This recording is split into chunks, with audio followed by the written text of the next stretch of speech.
always.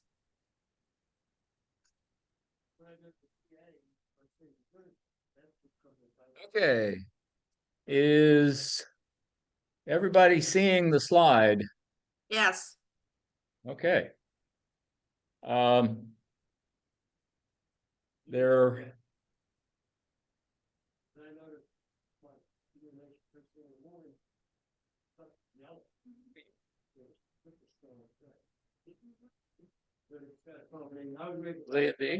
Okay. Okay, basically, what we call modulation is the process of modifying or manipulating a radio wave to carry information. The simplest form of that was back when they first discovered that spark generators generated all kinds of RF emissions, and they could turn it on and off and like Morse code and actually send information that way. Today, we can use a voice signal from a microphone to modulate a radio wave, either AM or FM or phase modulation, which we call PM. It's really hard to tell the difference between FM and PM. It's my understanding that a human ear can't detect the difference when they're detected. Most things in your repeaters, handy talkies, are going to be using FM modulation. And that's the process of varying the frequency of the carrier wave or the RF signal in proportion to the voice signal that's modulating it. And in the receiver, you basically detect the variation of frequency, which is what we call the baseband or modulating signal, and amplify it and send it back to a speaker, headphones, whatever it is. And that's what you hear, is that change in frequency being demodulated. This is just a picture showing the difference between an amplitude modulated signal and a frequency modulated signal. And you see for an AM or amplitude modulated, we have a carrier wave and we're modulating the amplitude or strength of it. In the case of a frequency modulated, in fact, it's very important that it's a constant amplitude, because if it changes, it makes it harder to detect properly. And we just vary the frequency. In either case, we will recover the modulating frequency for either one. You just have to do it slightly differently. So the first question is, which type of modulation is commonly used for VHF and UHF voice repeaters?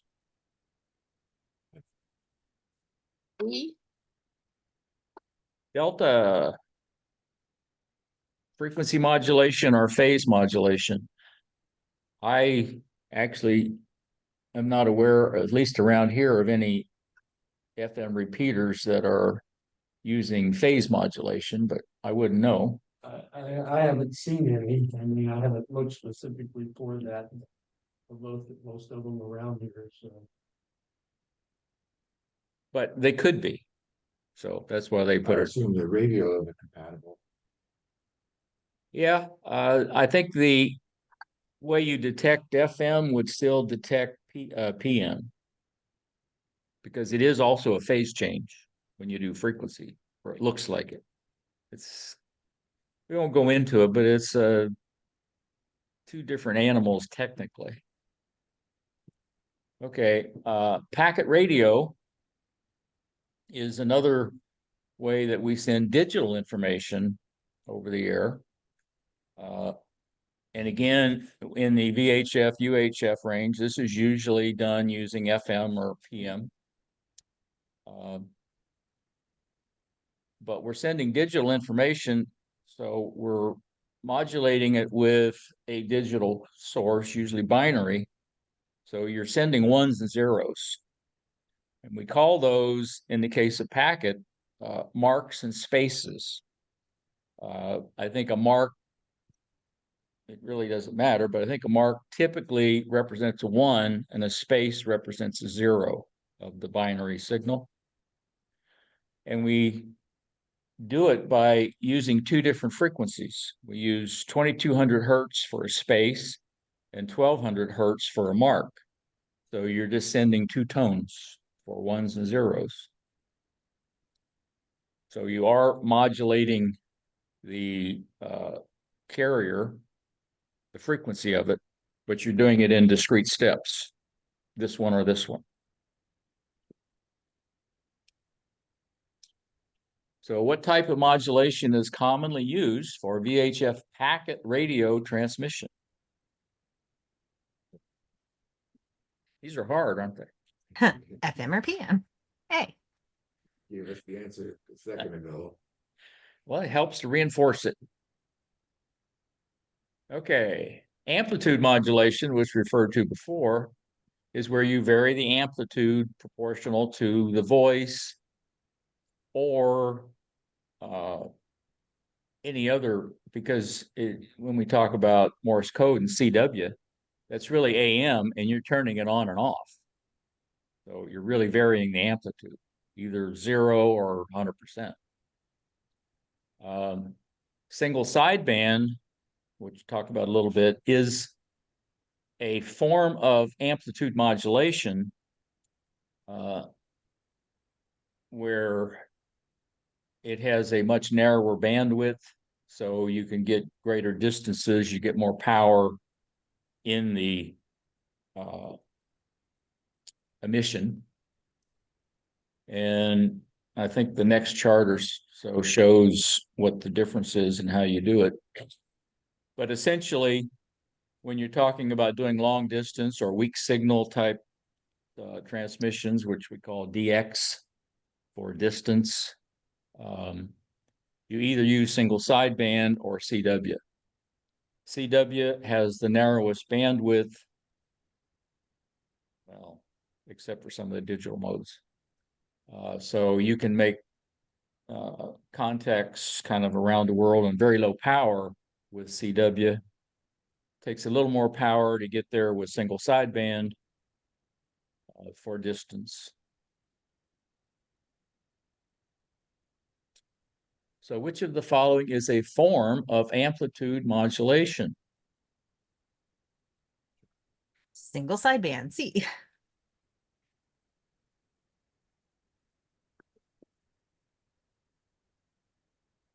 Which type of voice mode is often used for long distance or weak signal contacts on VHF and UHF? So B. C. The single sideband.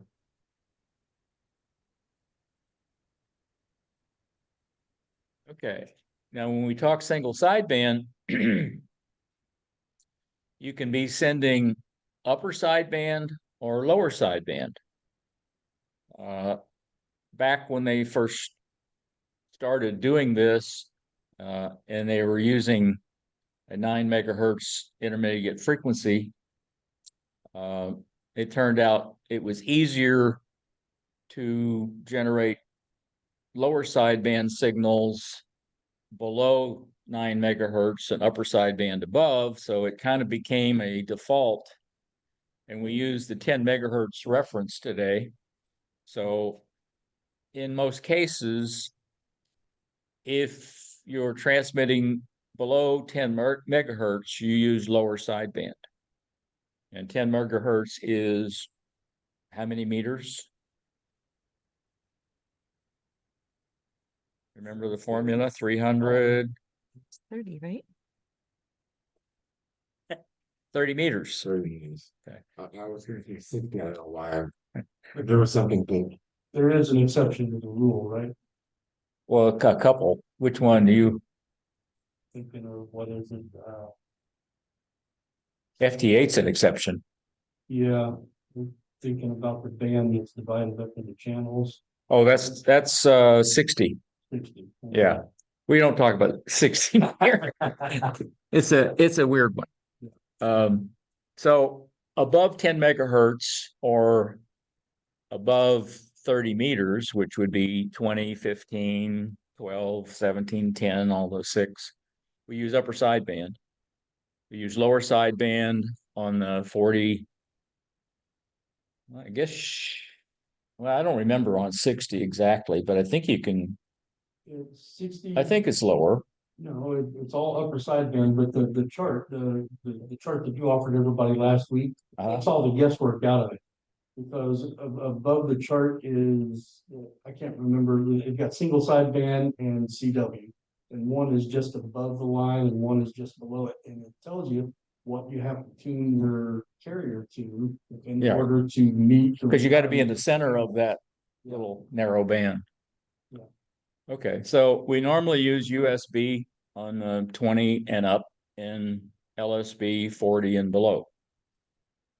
Beauty of it is that most of the radios, once you set it up for that band, it'll retain the information. So if you never change the information, Yeah.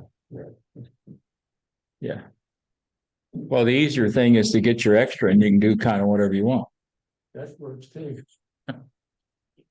This chart is showing what the difference is between AM, full AM, and single sideband.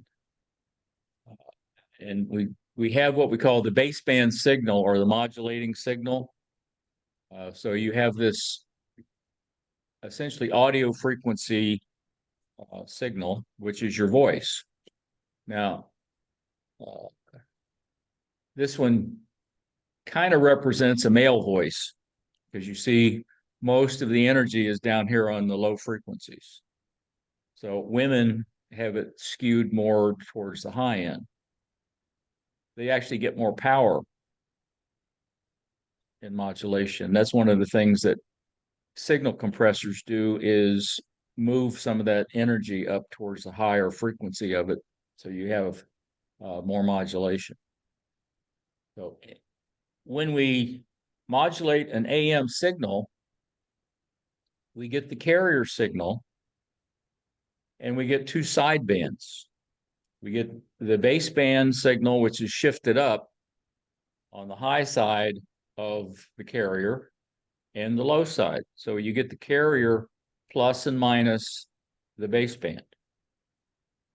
Now, when you transmit full AM, all this area under the curve there is where your power's going. And the bandwidth is going to be about 6 megahertz.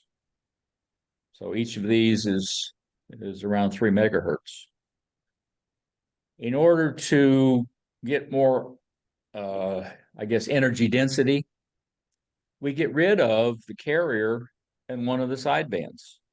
So we only transmit either the upper sideband or the lower sideband. And it's done by some different techniques, filtering, things like that, either digital or analog, to get rid of suppress the carrier. It's not always totally gone, but ideally you'd have no carrier and no lower sideband if you were doing upper and vice versa. Does that make sense to everybody? Yeah. So which sideband is normally used for 10 megahertz high frequency VHF and UHF single sideband communications?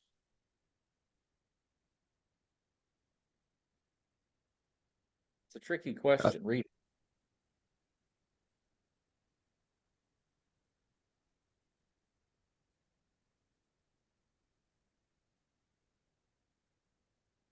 Upper sideband. Upper.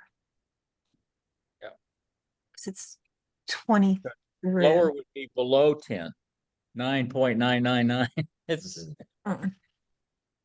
I think they did that on purpose. So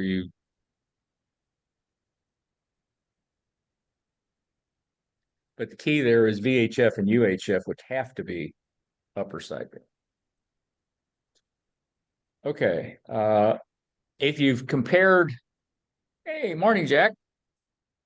If you compared your AM radio to AM in your car or whatever, you notice that AM usually sounds better. It has less noise, but it also has twice the bandwidth. An FM signal, narrow band, which is what we call, I guess that's narrow, is for repeaters and your handy talkies is going to be 10 to 15 kilohertz. A full AM signal with both sidebands is going to be 6 kilohertz. And your single sideband, because you've only got one sideband, is 3 kilohertz. So of those modes, single sideband has the narrowest bandwidth. So you get more power per hertz.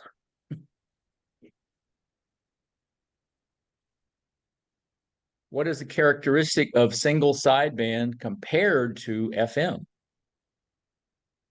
It's narrower. Oh, hold on. Yeah, narrower bandwidth. Yes. Charlie. Yeah, get used to using phonetic letters because that will come up later next week or week after. Usually when you check into a net, they will want you to give your call sign in phonetic alphabet. Okay. It's a lot more understandable. It's a bunch of people on a repeater that make like a little group and you discuss things for a while and then shut down the net. There's several around here. There's the Wednesday night for the Indian River Club. 7:15. It's like a conference over the radio. Yeah. We have the Kennedy Space Center net is Thursday night. PCARS, I think it's Wednesday. You have to be a member. No, it's open to anybody. Well, it If depends you're- on the net, but yeah, the Wednesday night net, I don't know about the Thursday one, don't have to be a member. You can Right. check into it. If you're a licensed amateur and you, Of course, if you have to be a license, you can't come up to say, I don't have a license, can I join?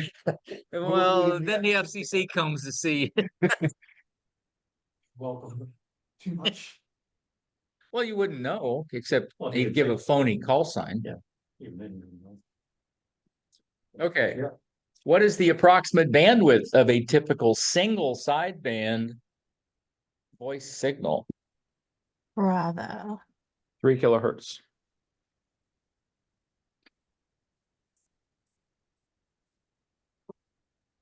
What is the approximate bandwidth of a VHF repeater FM voice signal?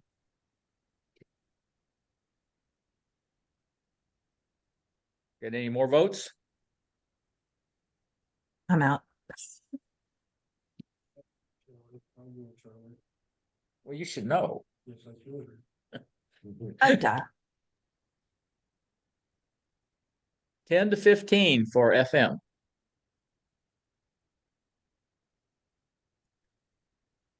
So just think of it as basically twice AM, and AM is twice single sideband. Okay. Okay, a disadvantage of FM, even though it has less noise and it's a higher fidelity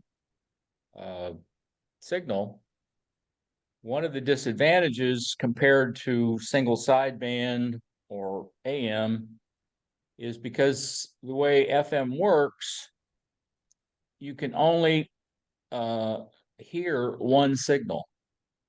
Even if you have 2 or 3 at near or the same frequency, it's only going to capture the strongest signal. In the case of AM or single sideband, you're going to hear all of them. Like CB radios. Like CB. You hear everybody talking at the same time, nobody's stepping at each other. I mean, you're stepping at each other, but you hear all these voices at the same time. Now, depending on what you're trying to do, that's a disadvantage or not. But as far as the FCC is concerned, that's a disadvantage with FM. Yeah, I don't see that. The weak signal never gets. I kind of like hearing, on TV, hearing everyone talk, so I can pick out who I'm talking to. Right. See, we call that on single sideband pileups. Mhm. Yep. There are a bunch of people at the same time trying to pick somebody out. Which of the following is a disadvantage of FM compared to single sideband? Bravo. Only one signal can be received at a time. Wish these were harder. Okay. I'm okay with this. There's some modes with wider bandwidths. I'm not sure about the very wide, but another one is AM. Excuse me? Oh, sorry, my computer just announced the time. Sorry. Is AM fast scan TV, which is approximately a 6 megahertz bandwidth. We used to refer to it as NTSC, the National Television Standards Committee. That's what your old over-the-air TV broadcasts were. It's still used space station. If you can receive the space station as it's going over, they sometimes transmit analog fast scan color TV, and you can see pictures of the astronauts.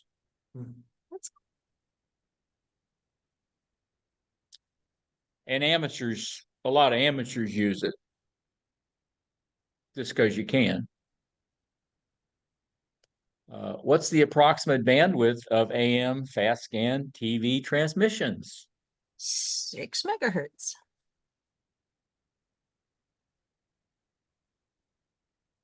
What type of transmission is indicated by the term NTSC? C. Analog fast color TV signal. See, when there's no math, I'm actually okay at this. Yep, me too. Let's take the math out. Well, there's only like one more math question in the rest of it. Okay, And good. it's not a hard one when we talk power supplies a little bit later today. Okay. CW is continuous wave, which is another name for Morse code. CW signals have, I guess, the narrowest bandwidth of non-digital signals. It's approximately 150 hertz, because all you're doing is turning the carrier on and off with for different periods of time. A short one for a DIT and a longer one 3 times as long for a DA. So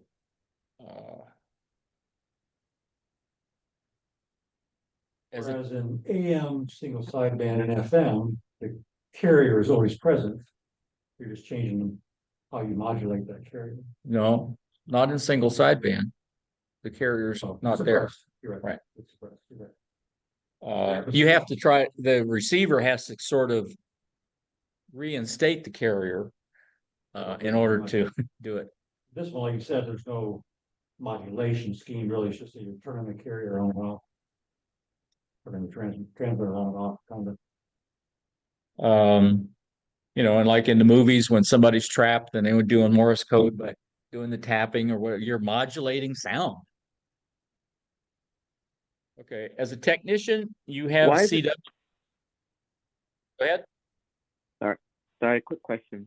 Why is it called continuous wave if the signal's being turned off and on? That's a good question. I guess because during the time it's on, it's a continuous wave at a constant amplitude and a constant frequency. The only thing I can think of. but it's long before my time of when they named it that, so. I'm good with that. Thank you. And, they say it's another name for Morse code, but Morse code is just the encoding, not the fact that you're turning it on and off per se. So I don't necessarily agree with that first statement, but It sounds like continuous wave is the method of how they transmit Morse code. yeah, you could have other codes besides Morse code do the same Exactly. thing. I did something else on continuous wave. It wouldn't- In fact, it wouldn't you'll be the same find thing. when we talk digital modes, okay, you're sending multiple tones to represent symbols as opposed to just a single on and off. Maybe it's just because it's amateur radio, there's nothing else other than Morse code, right? Right. Yeah. Well, Jack should know you're an old CW. Yeah. Wow, don't take the old personally. Translated in your head, and you need it now. Translated in my head at slow speeds. Yeah, I've done CW in some time. That's why I started with a novice class license, which 5 words per minute of CW was required. So I began my whole ham radio career. Yeah, I think they should put that back. CW. It should be forced to learn. I used it for 5, 6 years before I got my general. So that's all I did. It's becoming more popular. Things like POTA, where activating parks. It's called Parks on the Air, and you go out to a national or state park that has a number and activate it. And actually send, and it's usually low power, like QRP. So it's advantageous to do CW doing that. Usually you're on battery. And so CW is more efficient as far as consumption on your battery than working sideband. And it's a challenge. It's easy just to say something. It's a lot harder to. I know. It sounds really interesting, but then after a while, someone grab the mic and say, hello, I'm gonna get It takes longer. Yeah.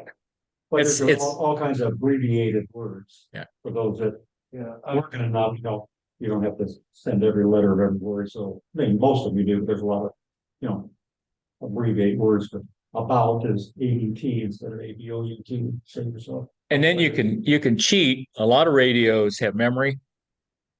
And you can store like your call CQ and the call sign and various phrases that you would normally use, kind of canned, and you just hit a button and it'll send those for you.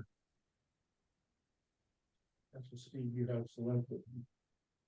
It'll have decoding built in where you don't have to decode in your head, Yeah, It'll I looked that decode up and I saw a bunch of, applications that will decode it for you. Yeah, but most decoders aren't that good. they don't work very well. If it's machine generated code, they can do it. But if it's hand generated by a person, because their timing is Not not very precise, it's very hard to decode. Okay, so as a technician, you can do CW on the 80, 40, 15, and the 10 meter. And on VHF and UHF and microwave frequencies. Not too many people are playing up there, but a few do. So what is CW? Another name for Morse code. So I think we'll agree that's not a true statement. Technically, I don't think that's correct, That's but question. Well, they put transmission. Huh? Another name for Morse code transmission. Oh, yeah, that is actually a better The statement. transmission It word. does say transmission. Yeah. That makes it true. which of the following types of signal has the narrowest bandwidth? CW. Okay, of the group, that's right. Because when we get to digital modes, they're narrower. And the CW bandwidth is dependent on characters per minute or words per minute too. So the faster you get, your bandwidth starts to grow. I have no danger of doing that. Me neither. What is the approximate bandwidth? Although we do have at least one club member in Indian River that can do over 30 words a minute. Armando. Armando. You got many It's- questions. It's a second language. With his hand, like, Yeah. wow. Oh, that would be a good t-shirt. Huh? That would be an excellent t-shirt. What? Morse code is a second language. Oh, okay. Out there somewhere. What is the approximate bandwidth required to transmit a CW signal? 150. Didn't say alpha, did you? I did. Well, that's- You want to stick with alpha? No. 150.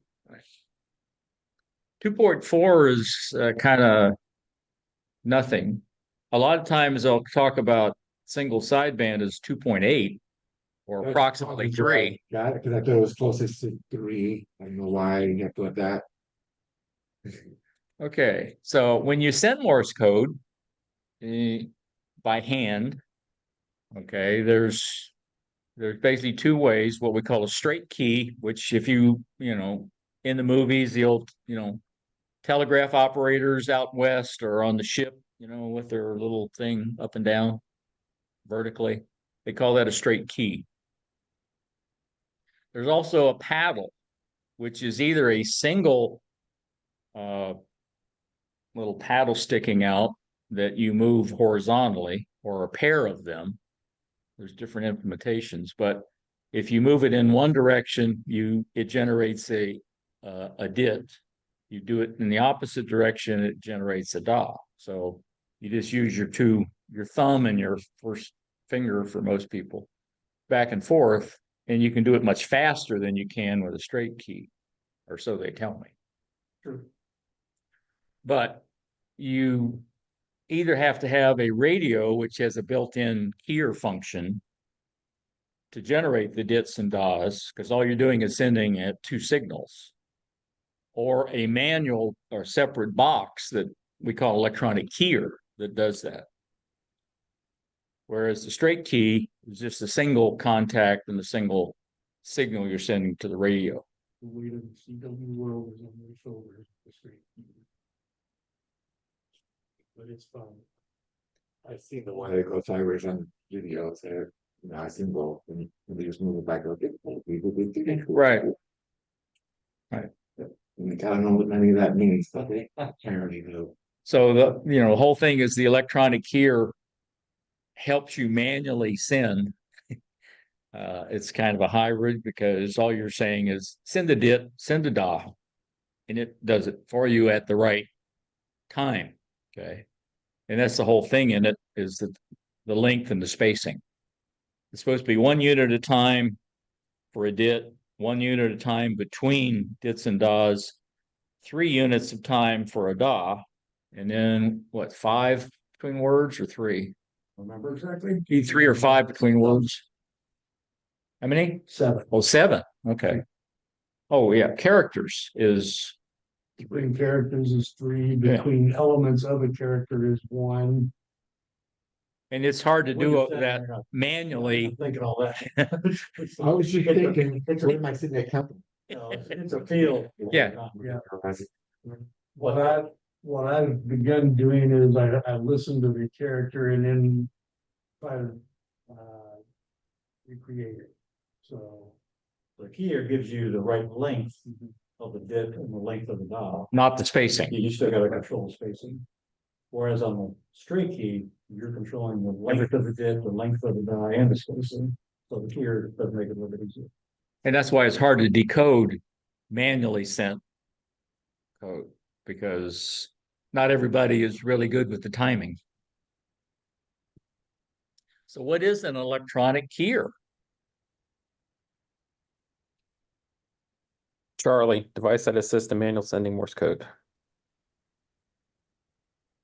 Okay.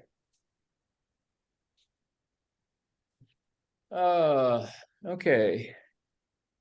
Your VHF, UHF repeaters will normally be using FM, or in some cases PM modulation. Oh, is this our takeaways? Yes.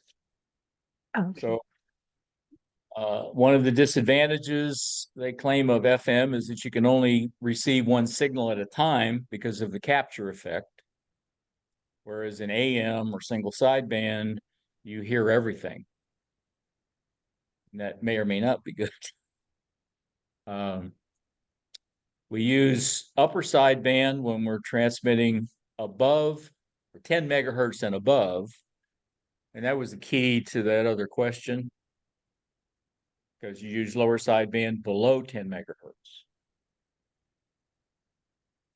So it would be 9.99 megahertz would be lower sideband. 10 would be upper sideband. Single sideband is narrower than FM. It's approximately 3 kilohertz. Most radios, I think their filter for single sideband is usually like 2.8 kilohertz. An FM voice is 10 to 15 kilohertz wide.